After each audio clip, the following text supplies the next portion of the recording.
tarde. Vamos nos apresentarmos aqui, né?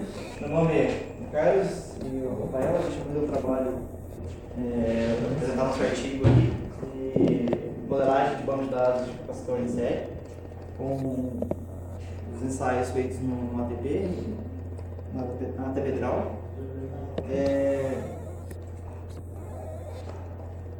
Desculpem aí se eu estou habituando a área, então tem algumas coisinhas que ainda passa batido, se eu falar uma besteira, não importa não.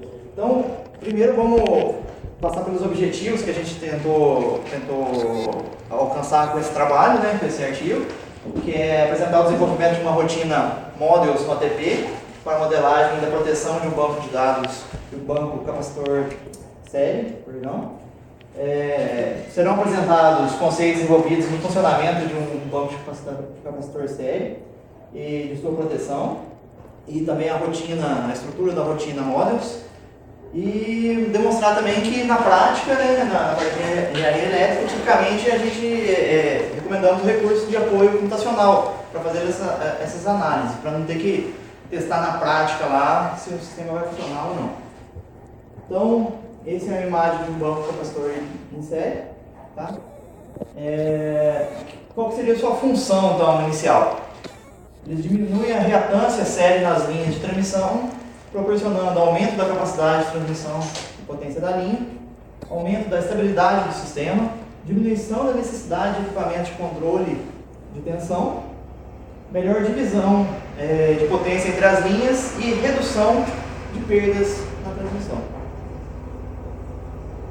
Dentre as suas características, a gente pode citar que eles são um equipamento composto, né, de varistores, circuitos de amortecimento, reatores, disjuntores bypass e centelhadores. Eles são utilizados no Brasil na casa de 745 kV e 500 kV. Não são equipamento obrigatório no sistema, por isso, de não ser obrigatório, ele tem uma aplicação restrita e, consequentemente, tem um número reduzido de fabricantes que o produzem. A primeira instalação foi no ano de 1989, no sistema de 745 kV, para o sistema lá de Itaipu, e depois, a partir de 99, com a crescente interligação do Sudeste ao Norte e Nordeste, houve algumas aplicações em 500 kV.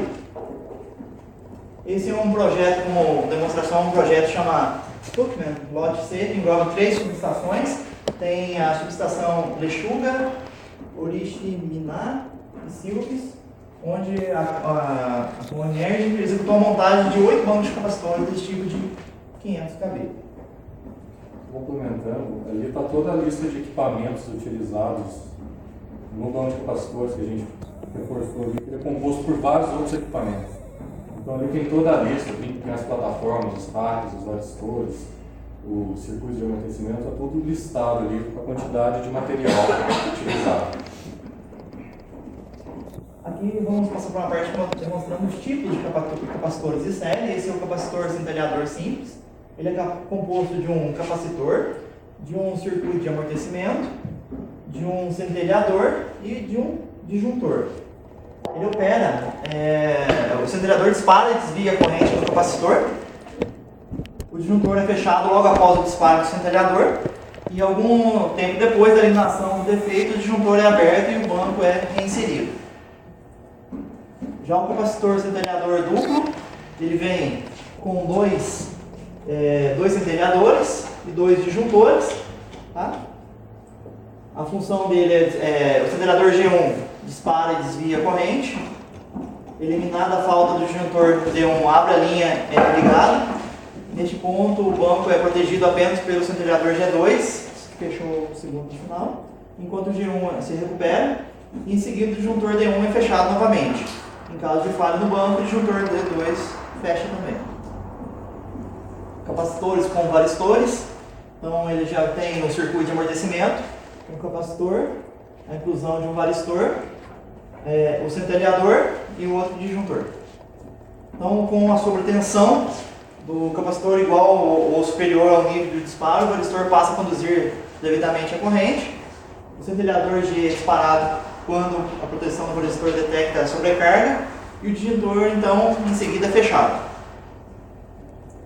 Um capacitor controlador por tiristores, ele é composto de um capacitor em série, um reator, um ponto tiristor, um varistor, um circuito de amortecimento, um centelhador e um disjuntor. Eles inserem, então, esses tiristores inserem o reator total ou cortado, né, para alterar a reatância do banco série e ajustar a potência da linha. Então, só para, como o varistor vai ser um dos itens estudados lá na simulação, para esclarecer, um varistor, ou VDR, é um componente elétrico cujo valor de resistência elétrica é uma função inversa da tensão aplicada nos seus terminais. Então, isso à medida que a diferença de potencial sobre o varistor aumenta, sua resistência acaba diminuindo.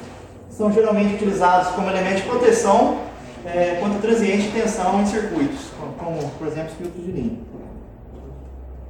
Essa é no caso de picos de tensão, né, de maior duração, aqui no caso o varistor aqui, no caso de tensão de maior duração, a alta corrente que circula pelo componente faz com que o dispositivo de proteção, disjuntor, fusível, desarme, desconsiderando o circuito, desconectando o circuito da fonte.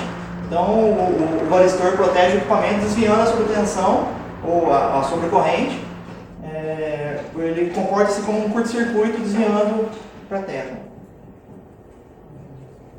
Nesse artigo também a gente vai utilizar o ATP, como eu disse, para a modelagem matemática desses ensaios matemáticos. No caso, o ATP Draw, que é uma ferramenta de grande flexibilidade. É um software livre apresentado como excelente software de simulação de transitórios eletromagnéticos em redes ou em sistema de energia elétrica ou em redes polifásicas. Ele utiliza um método de integração trapezoidal. Então, como o programa é possível construir circuitos elétricos convencionais ou mais complexos, tanto circuitos monofásicos quanto trifásicos podem ser construídos. Oferecem uma maior variedade de aplicações possíveis, não encontradas em outros softwares de simulação elétricos, alguns componentes que tem nele, a forma como fazer é diferente dos outros. Uma das razões para se utilizar esse tipo de programa de simulações é que, apesar do sistema elétrico operar em regime permanente, a maior parte do tempo ele tem que ser projetado para aguentar esses transitórios e, consequentemente, o projeto de um sistema de potência é determinado pelas condições transitórias, mais do que pelas condições transitórias, do que seu regime, então, do que seu regime permanente. No ATP Draw estão disponíveis 65 componentes e 25 objetos do tipo TACS. E, além disso, o usuário pode criar novos objetos utilizando uma rotina de suporte módulos que foi utilizado no trabalho. A Modus possibilita, então, modelar novos componentes do circuito. Caso algum não se adeque ao que você necessita, você pode implementar ele lá por meio da rotina Modus. Ele é uma versão moderna da rotina TACS. A linguagem que ela foi construída é baseada no Pascal, na linguagem de programação Pascal, então ela é bem estruturadinha. É apoiada por um extenso conjunto de ferramentas de simulação, inclusão de funções, sintaxes específicas. Então, isso aqui estava até numa citação de livro, esqueci de citar ali, mas o usuário não fica restrito a um conjunto pré-definido de componentes, podendo criar bibliotecas de modelos em função de cada aplicação. Você pode criar uma biblioteca só para aquele tipo de caso, ou uma biblioteca genérica, por exemplo, que pode ser usada para vários tipos de casos. E aqui tem uma estrutura básica de como é que é feita a programação dentro da Modus. Você tem que dar um nome à sua model, ela começa com o bloco model e o nome, e você deve fechar ele aqui embaixo com o end model, mesmo estrutura de programação em Pascal. Tem uma seção de comentários, comente, end comment, onde você pode ter espaço para comentários e informações sobre o modelo. A seção de declaração de variáveis, né, variáveis de entrada que podem vir no sistema ou do modelo. Declaração de variáveis para a linha de entrada, as variáveis de entrada no sistema e as variáveis de dentro do programa. As variáveis de saída, como se você tivesse então uma entrada, as variáveis que vão ser processadas e as variáveis de saída. A parte de parâmetros do sistema, declaração de constantes, inicialização do ambiente de variáveis e a parte exec aqui é onde é o ambiente no qual serão realizadas a parte de programação mesmo, onde é feita a codificação. Tá? Daqui para frente começa a entrar então na parte da análise do banco de capacitor e o Rafael. Bom, a motivação para esse trabalho, na verdade, foi um estudo na empresa que eu faço estágio. É uma rede grande que tem alguns bancos de capacitor sério. E o pessoal sugeriu, se for fazer uma expansão, se for fazer algum estudo extra, é interessante incluir essa atuação da proteção do banco sério. O que o pessoal faz, às vezes, é simplesmente ignorar que isso aí existe e roda o estudo assim mesmo.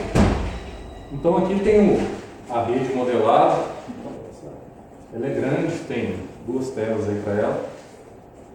Então uma rede complexa e nessa rede foi feito um estudo por esse tipo de banco. É o banco que utiliza o varistor, que é um dos mais utilizados atualmente. Ele é fixo, ao contrário daquele do tiristor, que ele pode controlar essa capacitância através da inserção do reator. Esse aqui é fixo. E aí, esse móvel, que é o varistor, ele é para proteção do capacitor. Só que é necessário fazer uma proteção para o móvel também. Ele pode ser projetado para aguentar tudo que existe, só que isso se torna inviável. Então tem esse circuito com o centelhador e o disjuntor de bypass que vai passar tudo, vai tirar o móvel e o banco de capacitor de operação. Bom, esse estudo que foi feito lá tem alguns parâmetros de proteção que para a gente aqui não vai interessar. Por exemplo, ele aguenta 1.1 PU por um período de 8 horas, num espaço de tempo de 12. Ele aguenta 1.35 por meia hora, num período de 6 horas. Essas são características mais a título de curiosidade do sistema ali. Agora o que interessa para a gente é aqui, a proteção de sobrecarga.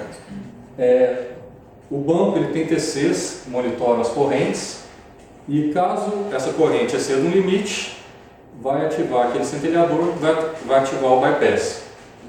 E também tem uma monitoração da energia do móvel, energia, porque vai passar a corrente por ele e ele vai armazenando essa energia. Chega um momento que ele não aguenta isso.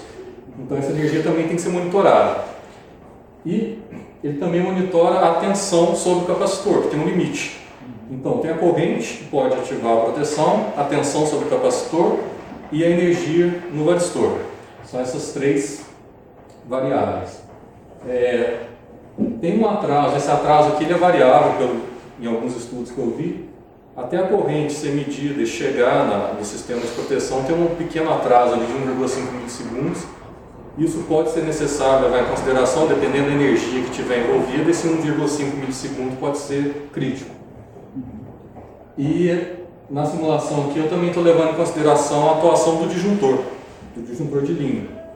Esse disjuntor, no caso de uma falta, ele vai acabar atuando, vai tirar essa linha de operação. Então, se não tem problema, não vai ter mais nada passando ali pelo banco de capacitor, está tudo certo. No caso do sistema lá, esse disjuntor, eles colocaram ali 100 milissegundos para a atuação do disjuntor, eles esperam mais 500 milissegundos e religam.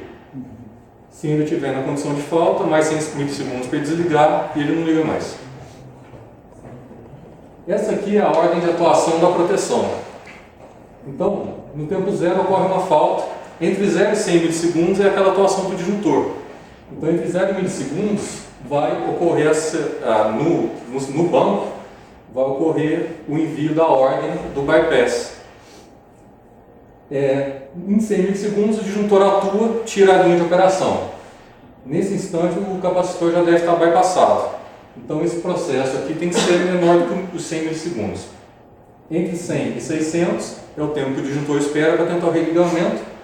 Nesse tempo, o gapzinho, o centelhador, ele se recompõe e o disjuntor de bypass é aberto de novo. Então o banco de capacitor está pronto para operar novamente. Em 600 milissegundos, o disjuntor fecha e religa. E aí, o banco já está com a proteção pronta. Se a falta permanece, vai acionar o gap, vai acionar o bypass de novo e o disjuntor vai acabar abrindo depois. Se não tiver mais falta, o banco entra em operação normal. Esse é o sistema que está sendo modelado aqui. Então, tem um capacitor lá em cima. Esse circuito de amortecimento, alguns colocam em série aqui, outros colocam em paralelo, isso varia de fabricante para fabricante. Tem um MOV, O varistor está medindo o V1 e o V2, a diferença de tensão ali, que é a tensão em cima do capacitor, a corrente que está passando por ele, e aqui a rotininha módulos. Então toda aquela proteção, o gap, os comandos estão dentro desse quadradinho aqui. Ele comentou aqui, a Modus permite você conversar com o programa. Então eu tenho 3 variáveis de entrada do programa e eu estou soltando 2. Uma é a energia, que eu coloquei aqui só para eu poder ver.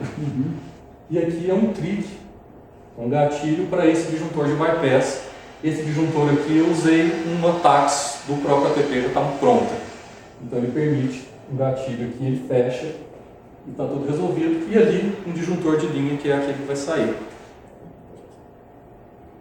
A Modus ela tem uma janelinha de configuração igual os outros elementos do ATP.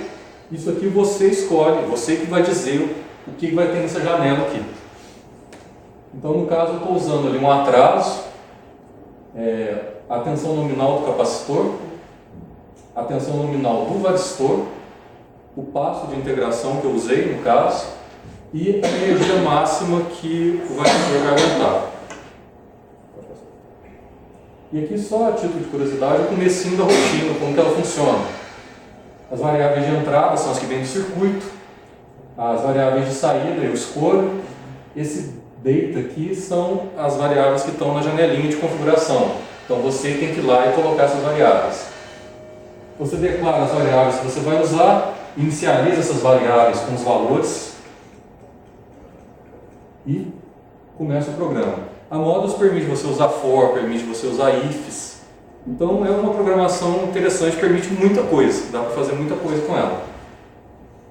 Bom, agora eu vou passar rapidinho aqui. Eu coloquei uma linha de transmissão imaginária aqui, longa.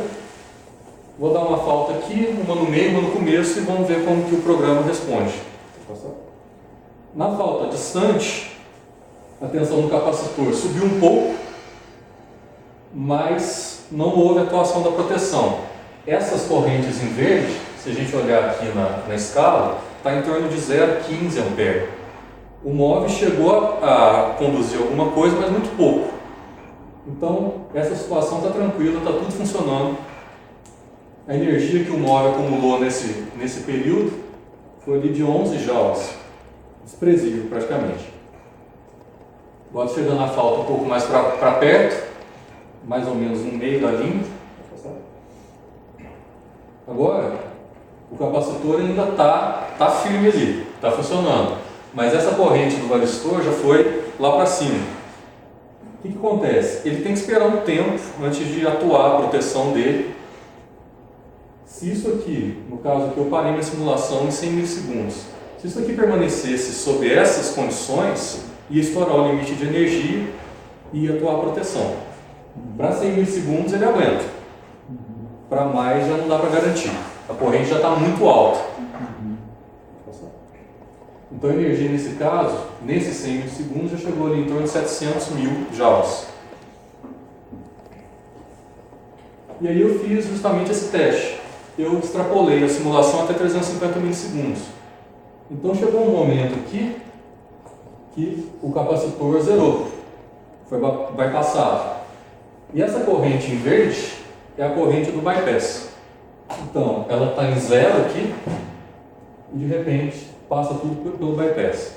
Aqui dá para notar um pequeno transitóriozinho, é o capacitor descarregando no circuito de amortecimento.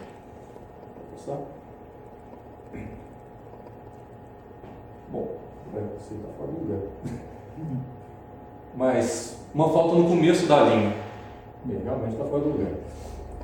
Nesse caso, isso aqui é só o tempo de mandar o comando para o bypass e o bypass abrir. Então eu estipulei esse tempo aqui de 0,8, de 80 milissegundos. É uma dos parâmetros da janelinha lá de configuração. Então passou o tempo, fechou o bypass, mais nada, nem no varistor nem no capacitor. A energia nesse caso ainda não extrapolou, no caso lá eu coloquei um limite de 40 megajoules para energia, que é um valor típico. Então ficou ali em torno de quase 30, mas não extrapolou a energia, mas a tensão passou do limite.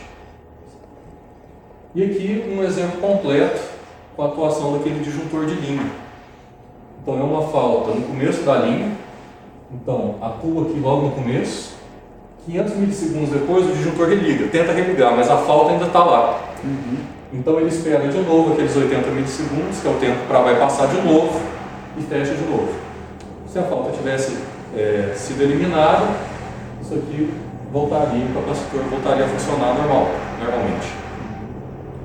Bom, esse foi o nosso trabalho. As referências, o Groovebook do ATP, que é uma delícia de trabalhar com ele, e 2 estudos justamente de levantamento de dados para estabelecer esses parâmetros do varistor, quanta energia que ele vai precisar aguentar, a corrente que passa ali por ele. Um estudo dessa Power Solution, que é um estudo de uma empresa, de consultoria, e um estudo da Siemens na subestação de Lagos. Foi isso. Muito bem. Passou um pouquinho.